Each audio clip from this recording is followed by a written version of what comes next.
warahmatullahi wabarakatuh.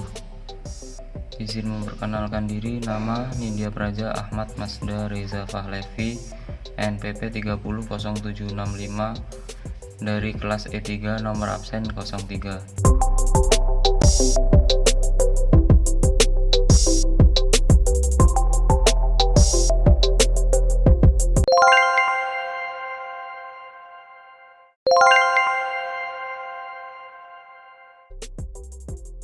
Pada kesempatan kali ini saya akan membuat video tentang tujuan evaluasi kinerja, yakni untuk memenuhi tugas ujian akhir semester mata kuliah teknik evaluasi kinerja oleh Bapak Silverius Teiseran SSTP MAP.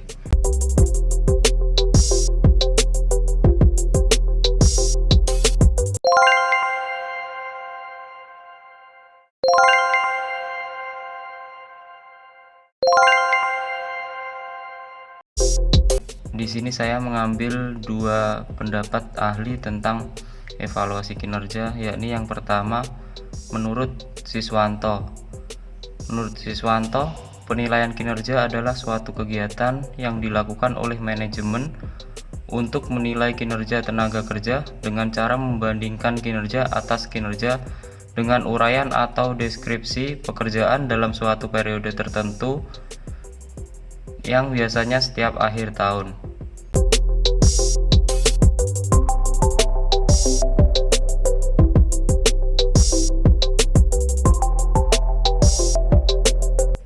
Yang kedua yaitu menurut Mangkunegara, menyimpulkan bahwa pengukuran atau penilaian kinerja adalah tindakan pengukuran yang dilakukan terhadap berbagai aktivitas dalam rantai nilai yang ada pada suatu perusahaan.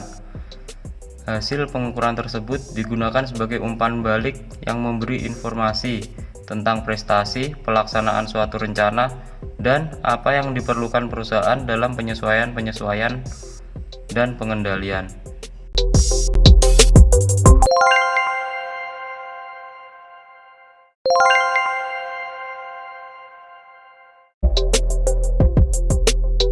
Pihak yang mengevaluasi kinerja penilaian kinerja terhadap tenaga kerja biasanya dilakukan oleh manajemen atau pegawai yang berwenang untuk memberi penilaian terhadap tenaga kerja yang bersangkutan. Biasanya penilaian langsung dari atasan secara hierarki, atau bisa juga dari pihak lain yang diberikan wewenang atau ditunjuk langsung untuk memberikan penilaian.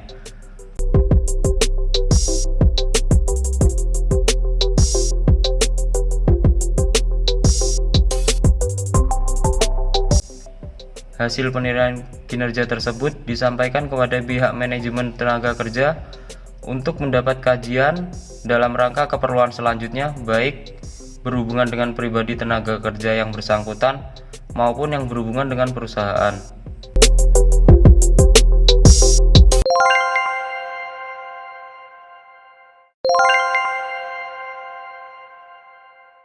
Tujuan evaluasi kinerja adalah untuk memperbaiki atau meningkatkan kinerja organisasi melalui peningkatan kinerja dari sumber daya manusia organisasi. Secara lebih spesifik, tujuan dari evaluasi kinerja sebagaimana dikemukakan oleh Sunyoto yang dikutip oleh Mangkunegara adalah sebagai berikut. Yang pertama, meningkatkan sikap dan rasa pengertian antara karyawan tentang dalam sebuah perusahaan. Yang kedua, mengakui dan memberi apresiasi hasil kerja seorang karyawan sehingga mereka termotivasi untuk berbuat yang lebih baik atau sekurang-kurangnya berprestasi sama dengan prestasi terdahulu. Selanjutnya, memberi peluang kepada karyawan untuk mendiskusikan keinginan dan aspirasi dan meningkatkan kepedulian terhadap karir atau pekerjaan yang diembannya sekarang. Yang keempat, yakni mendefinisikan atau merumuskan kembali sasaran masa depan sehingga motivasi karyawan untuk berprestasi sesuai dengan potensinya. Yang kelima, memberi rencana pelaksanaan dan pengembangan yang sesuai dengan kebutuhan pelatihan khusus rencana diklat, dan kemudian menyetujui rencana itu jika tidak ada hal-hal yang perlu diubah. Tujuan dari evaluasi kinerja selanjutnya yaitu menurut James E. Neal Jr. adalah yang pertama, yakni mengidentifikasi kemampuan dan kekuatan karyawan. Yang kedua, mengidentifikasi potensi perkembangan karyawan. Yang ketiga, untuk memberikan informasi bagi pekerjaan karyawan. Selanjutnya yaitu untuk membuat organisasi lebih produktif. Yang kelima, yakni untuk memberi data bagi kompensasi karyawan yang sesuai. Dan yang terakhir, untuk memproteksi organisasi dari tuntutan hukum perburuan.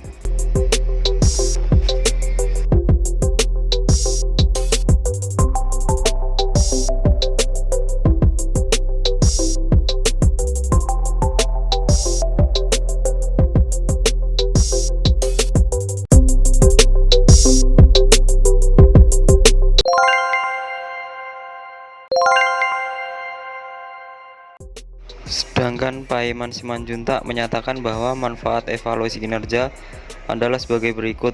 Yang pertama, peningkatan kinerja, terutama bila hasil evaluasi kinerja menunjukkan kinerja seseorang rendah atau di bawah standar yang telah ditetapkan, maka orang yang bersangkutan dan atasannya akan segera membuat segala upaya untuk meningkatkan kinerja tersebut, misalnya dengan bekerja lebih keras dan tekun.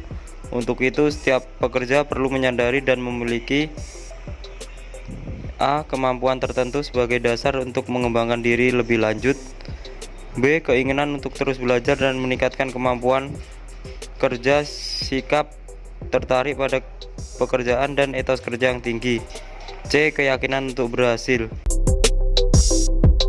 Kemudian yang kedua, pengembangan SDM. Evaluasi kinerja sekaligus mengidentifikasi kekuatan dan kelemahan setiap individu serta potensi yang dimiliki.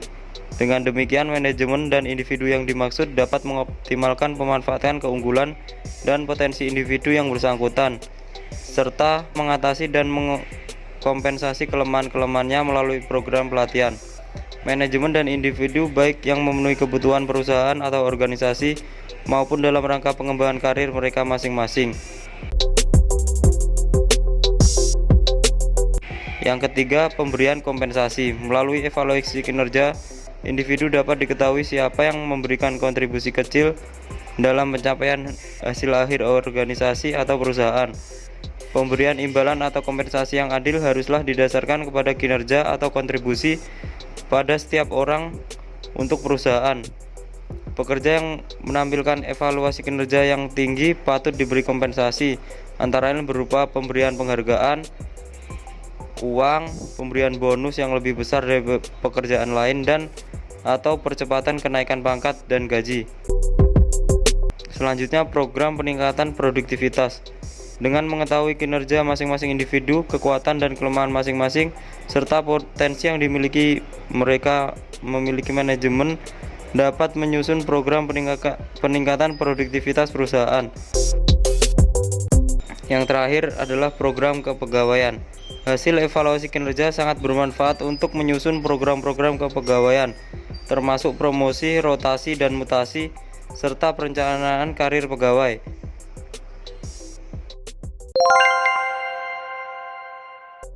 Dalam melakukan penilaian kinerja terhadap seorang tenaga kerja, pihak yang berwenang dalam memberikan penilaian sering menghadapi dua alternatif pilihan yang harus diambil, yakni yang pertama, penilaian berdasarkan deskripsi pekerjaan. Jadi, setiap tenaga kerja akan dievaluasi oleh pihak yang telah ditetapkan dengan melihat deskripsi pekerjaan yang telah diberikan. Apakah tenaga kerja tersebut mampu menyelesaikan pekerjaannya dengan baik atau lebih baik, atau bahkan lebih buruk dari deskripsi pekerjaan yang telah disepakati. Yang kedua, yakni penilaian berdasarkan harapan pribadi. Tidak hanya dituntut dengan deskripsi pekerjaan saja, setiap karyawan juga harus memiliki harapan pribadi yang diperjuangkan. Landasan itu juga menjadi salah satu acuan dalam proses evaluasi kinerja. Adapun harapan bisa berupa pencapaian yang diinginkan. Bisa juga harapan yang diinginkan dari perusahaan, misalnya kenaikan upah atau gaji, kenaikan jabatan, atau kenaikan tunjangan, dan lain sebagainya.